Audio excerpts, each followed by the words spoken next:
All right, Real Revolution family, first of many podcasts, hopefully. Today's guest is Craig Williams, former colleague, a friend, longtime friend now, an associate of mine. Craig has been in the entrepreneurial space now for well over a decade, spent several years in the Royal Marines, and finds himself broadcasting from sunny old England today. How's it going, Craig?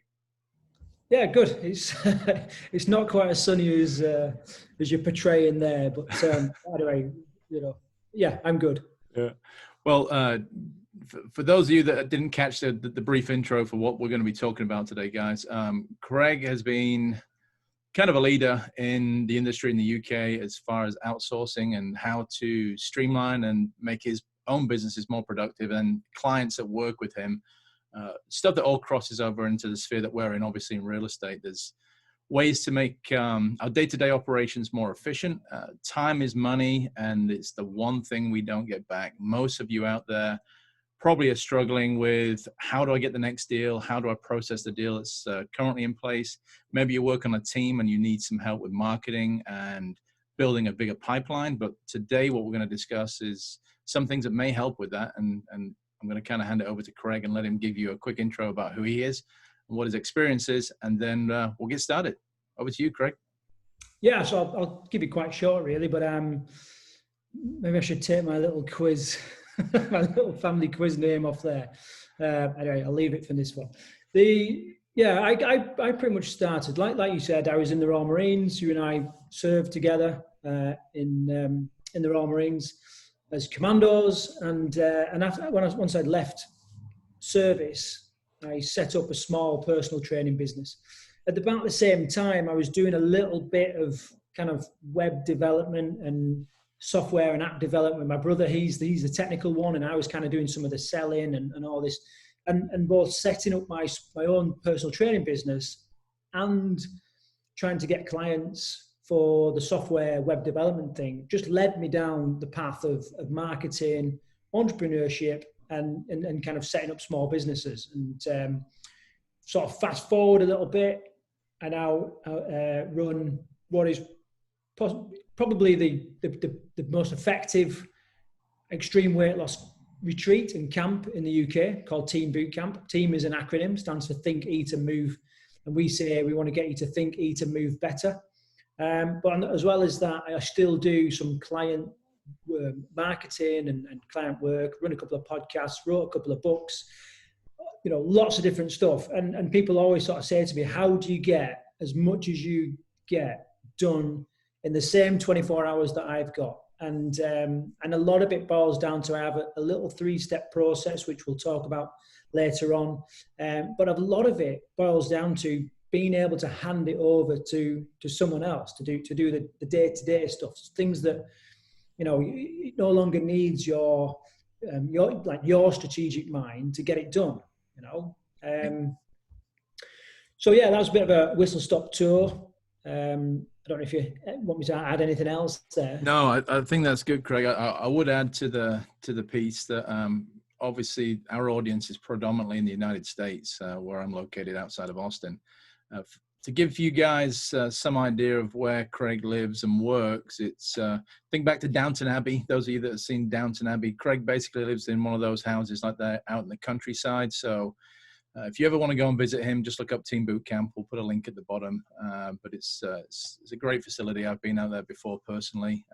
Probably need to go back out there again soon. I'm showing the signs of 3 months of quarantine already, so a trip back home probably would be a good thing. But no, just run with it, Craig. I'll hand the floor back over to you. Yeah, so, and thanks for that little plug. What I've kind of found with everything that I do is, when we first get started, in fact, let me tell you about how I first got into outsourcing and the importance of it. So when I set up the web development business with my older brother, we didn't know that he had this little growth starting in his brain that would become the size of a plum. And he had a tumor in his brain that at some point it would have to get removed. Now, the first we kind of knew of it, we was in the office working together, and he just collapsed on the floor.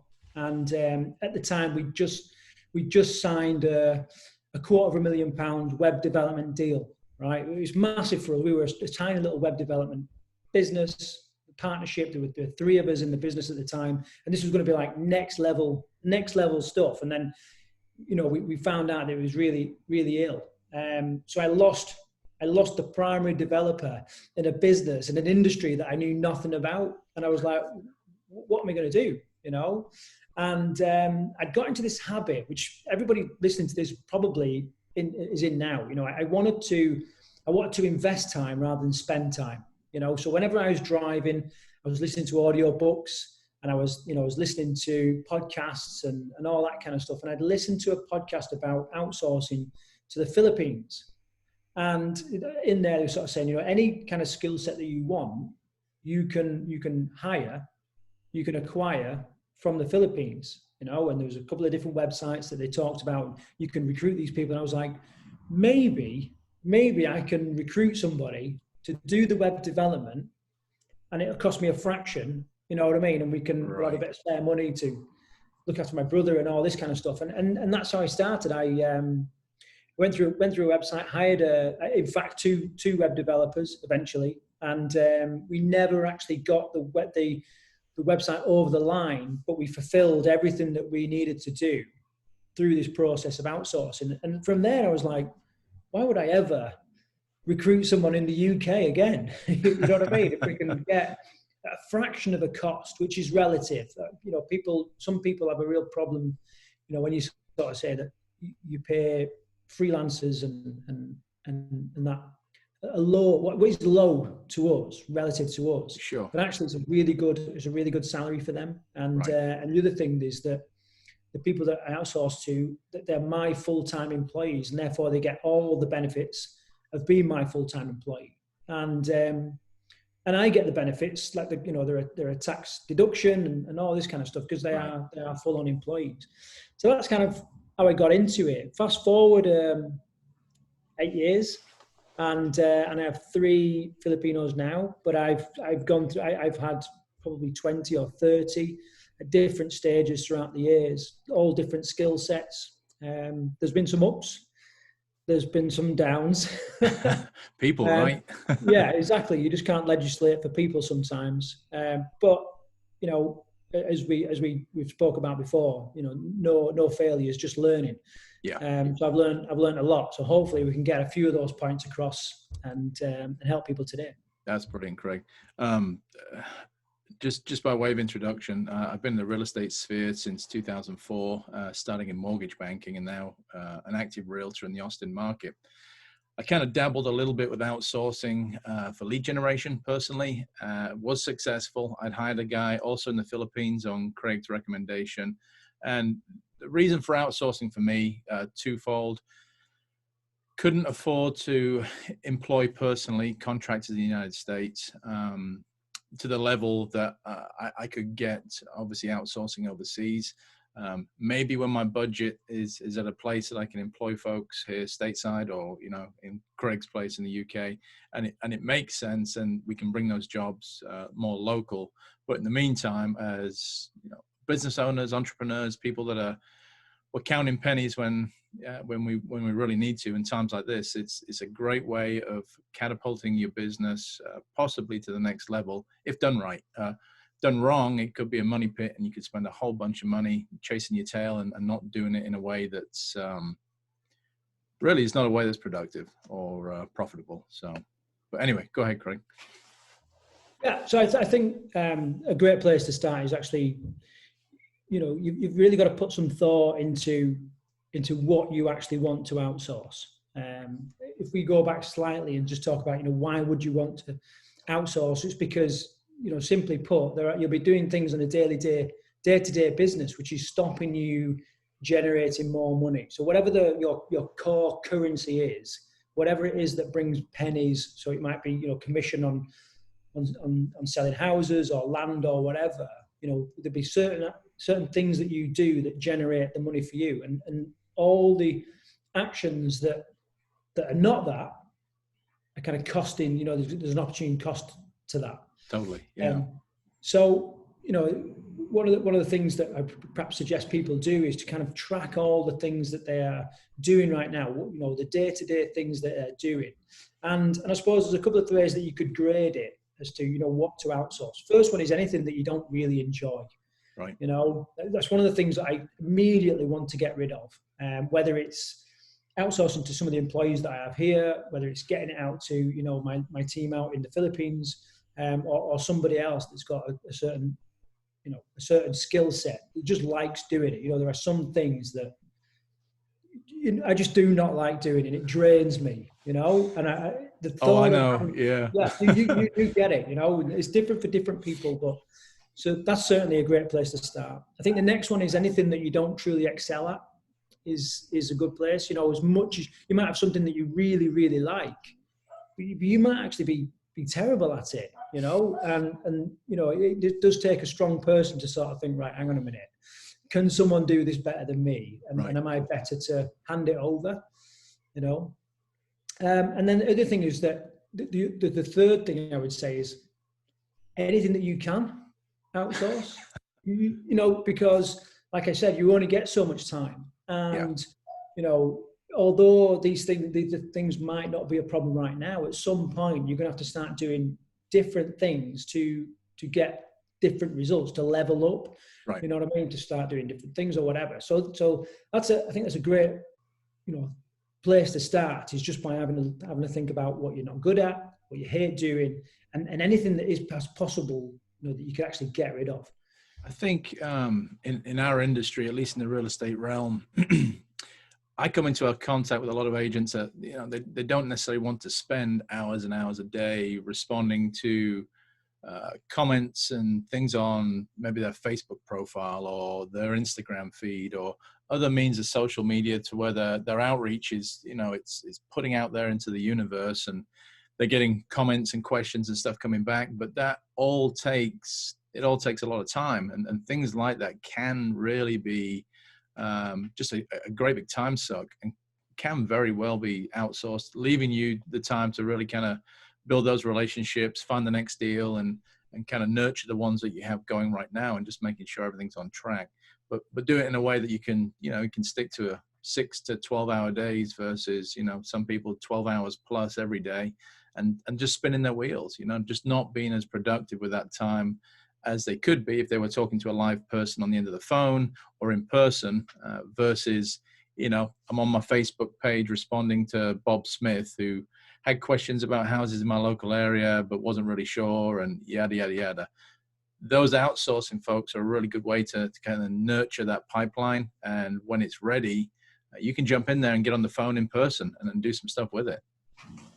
Yeah, it's those low value tasks, I suppose, isn't it? Yeah. Tasks that some of them, like customer service, imperative that you do customer huge. service. You have some kind of client like service line or whatever, but it does take a lot of time. It can chock up this. It definitely be a bottleneck in your business and what you're doing. Right. So the next thing I always try and talk to people about is like a 3-step process that I kind of go through when I'm looking at outsourcing something or handing it over, even if it's to technology or whatever. And that is, the first one is to really simplify the task.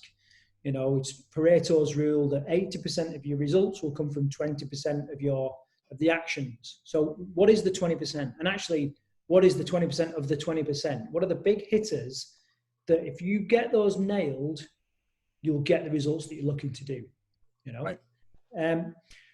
So the first step really is to really distill everything down into its basic things, so it's really, really simple and not overly complex.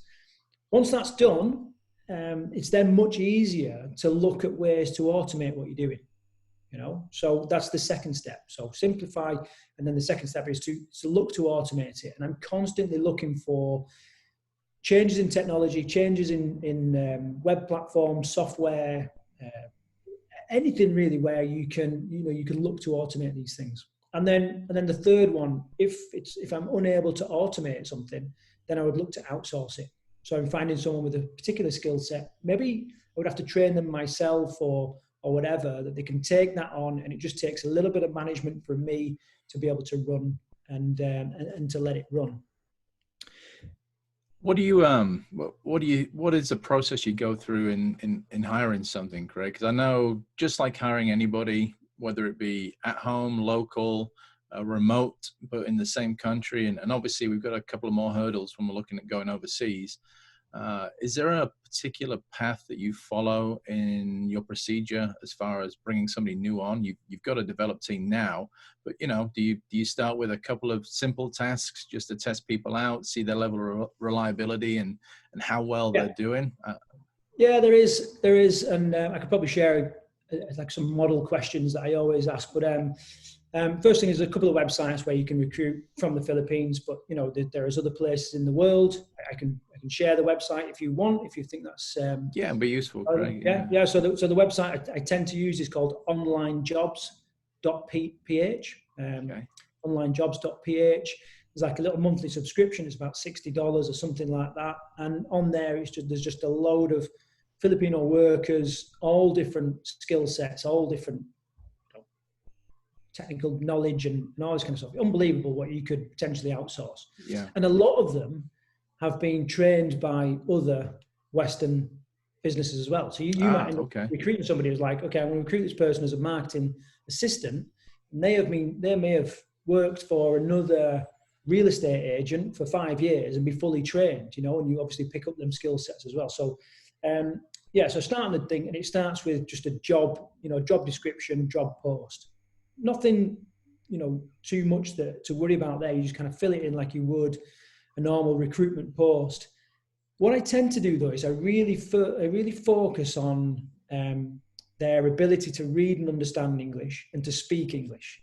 Right. Because I think if everything else you can kind of work with, if you've got a language barrier right from the start, it's just really hard. It's really, really hard. And I will tend to test that. So what I would do is I sift through all the different applications that you get, and you'll get some which are just way overpriced for what they are. Some you'll just be like, this person just doesn't seem like they've got the right experience or whatever. Whatever way you select them, sift them down. And then I would always want to I tend to do like a typed chat rather than a voice call. Okay. I'm not big on the old voice calls and all that kind of stuff. And it gives me time to kind of think and all that.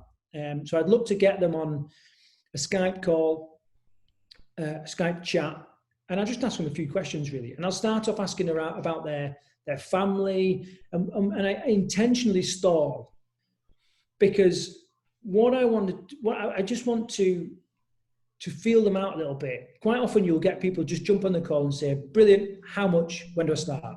Right. No. So I'll stall a little bit to see what they start asking, and if they're constantly asking about salary, if they're constantly asking about, how many hours, not even asked about the role yet, not even, whether they fit the role or whatever. Right. I've got alarm bells ringing a little bit, and I'll tend to kind of move on from those, because experience has shown me that people that really push for the salary and that when they start and not really asked about what the role is, they tend to be a problem, in the long run. Right.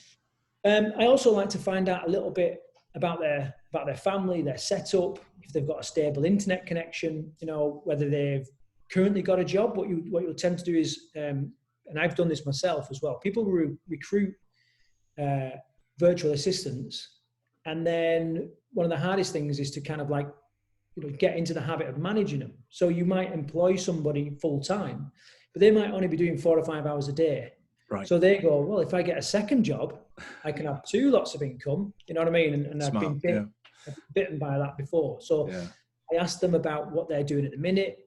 Are they working at the minute? What is their experience? Have they got notice to work? And a lot of them, they don't tend to hide stuff from you. They'll just got to tell you up front what it is, such is the culture out there.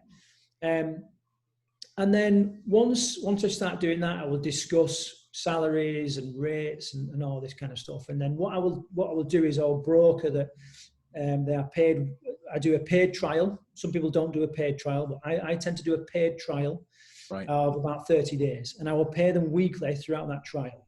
One, it helps them with like weekly payments, Makes sense. regular payments. And for me, it's much easier than to go, look, I've paid you for this week. I'm going to give you another.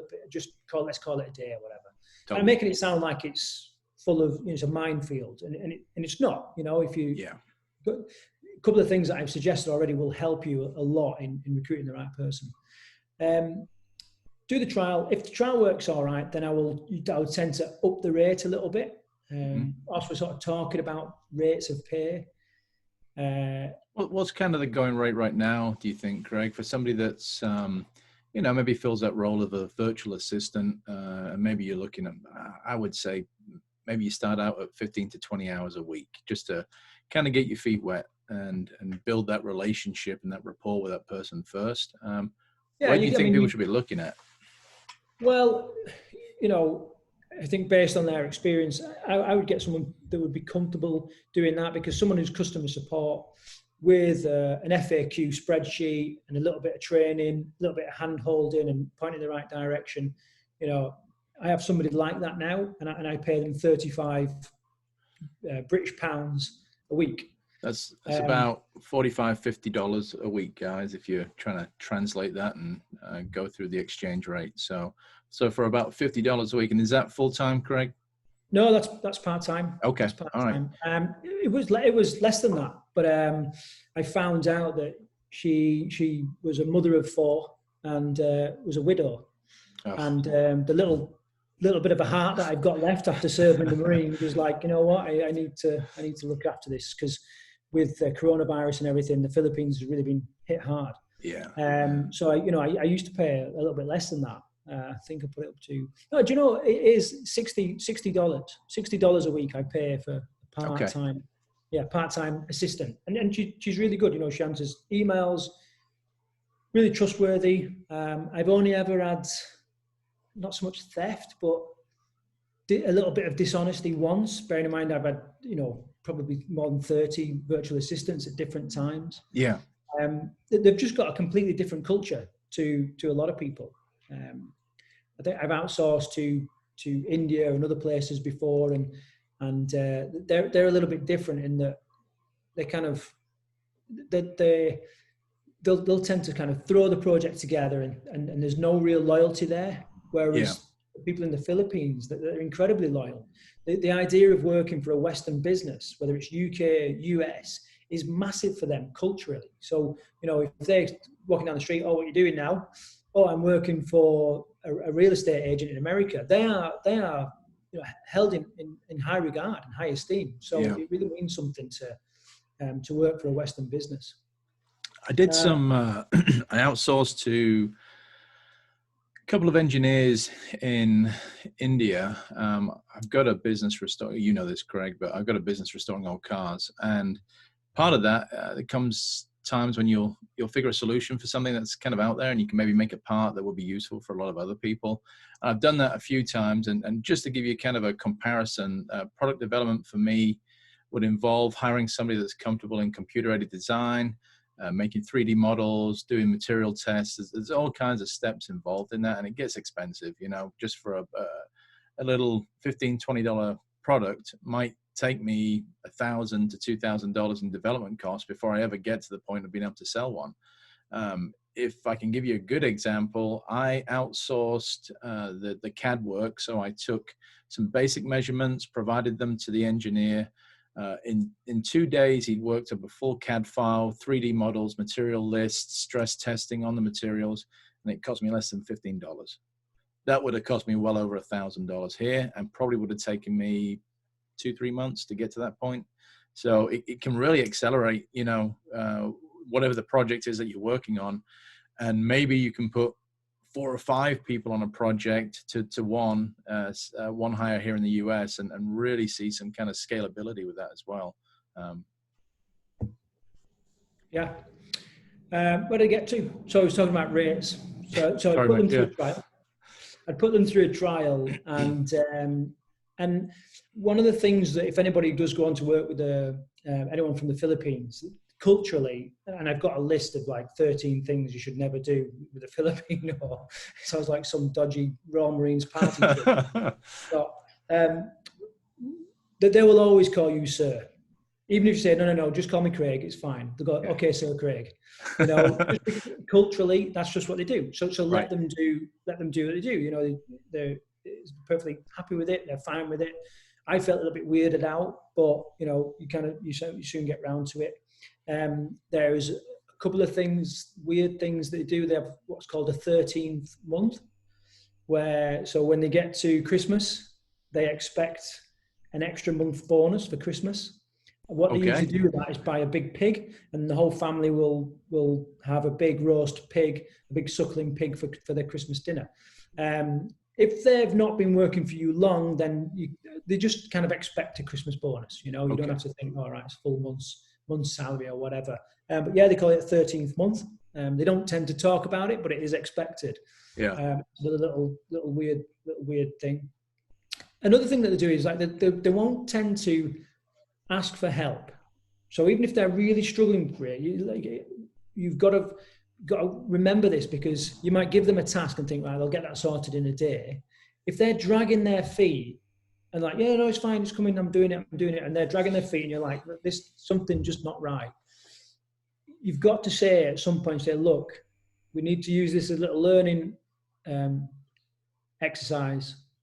I need you to ask for my help when you're struggling, you know, because I know that you want to try and figure out yourself, because it's about pride and all this kind of stuff, but you've got to ask for help, you know, because we need to keep this moving. They won't tend to ask for that help. So you've got to kind of remember that.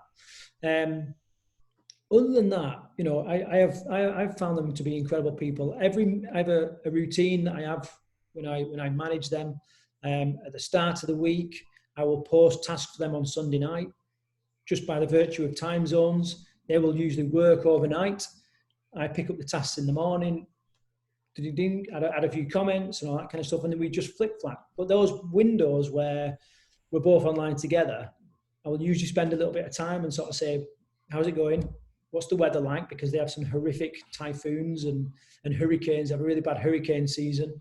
It's not uncommon for them to disappear for 2 or 3 days. And it's not because they've run off with all your code or, you know, your PayPal details. Don't ever share your PayPal details, but you know, it's usually because they've got really bad tropical storms and they've lost their internet, you know. And I remember one of my virtual assistants disappeared for about 3 days, and I was like, where has this guy gone, you know? Yeah. And I checked the news. There'd been a massive tropical storm. I eventually got hold of him on Skype, and he said, my house has been destroyed.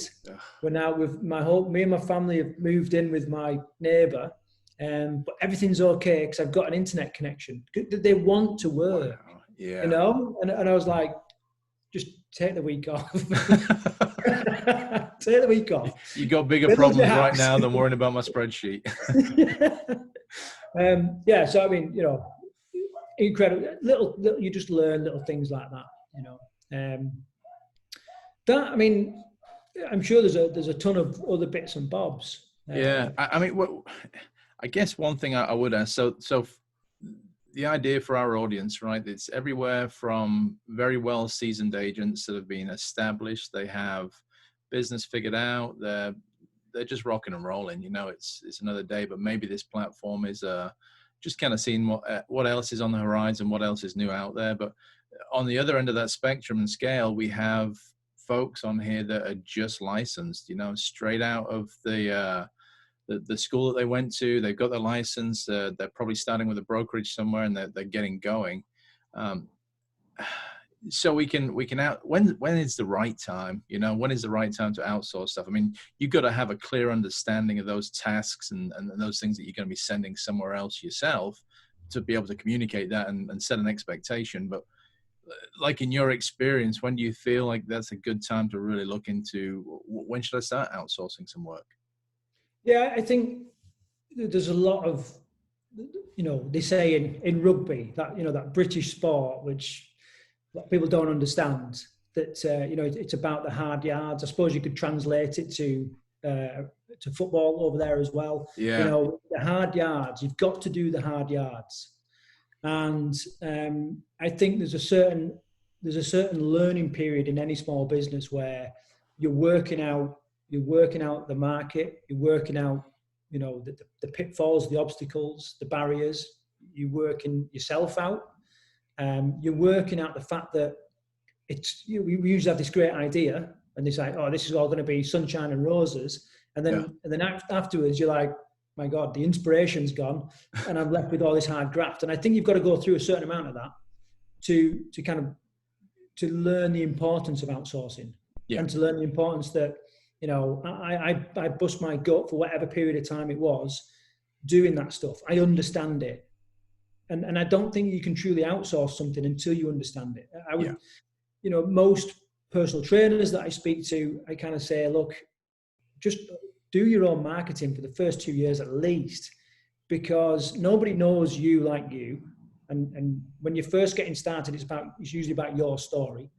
It may be different in the real estate world, but the principle of understanding what you're doing first is really important, I think. Yeah, that makes sense. I don't know. I mean, to put an actual time figure on it, it'd be different for different people. It'd be different based on their experience and I suppose their goals as well. But this idea of the 4-hour work week, laptop style, you know, lifestyle business, does it ever exist? I was pretty much there 2 years ago. I was doing about 3 or 4 hours a week with my own business, and I got bored. I've come back to work. So I think we can definitely get there, but not without some hard graft and not without a great team. You know, I'm lucky that I work with my wife, and who's also my partner in my main business. I'm pointing over there because it's just up the road. And so, you know, it does exist. However, I don't think it's a goal that people should be working for now. You know, before this call, you were saying that the people on this call are going to be movers and shakers. They're going to be self-starters. You know, even if they had everything outsourced, they'd still be looking for other stuff to do. You know, it's about being able to concentrate on the high-value tasks instead of the low-value tasks. Right. Long answer to a short answer. Really. No, it's good, mate. It's all good. Well, look, I know there's going to be questions after this call, and people are going to want to reach out. Is there somewhere they could reach out directly, whether it be something outsourcing related or possibly looking at Team Bootcamp as the next destination getaway? And just to speak to that a little bit, Craig, I know you offer all kinds of services that come through Team Bootcamp and lifestyle and health related. Is there a website they can get to kind of see some of that stuff? I guess we can attach the link at the bottom of this to help people with that. But are you open to folks reaching out to you directly? Oh, 100%, yeah. So the website is team-bootcamp.com. So team-bootcamp.com. You'll find us there, and you can message through there. If you want to reach out to me directly as part of this community, my direct email is craig@team-bootcamp.com. So you can reach out to me there. I think we'll no doubt be doing more chats like this, more podcasts and stuff anyway. So we'll share other bits and bobs as we go along. I love it. All right. Well, I really appreciate you taking the time today, mate. It's obviously a bit of a time difference, so thank you again, and I'll be in touch soon. Yeah. Thanks, Chris. Take care. All right. Bye-bye.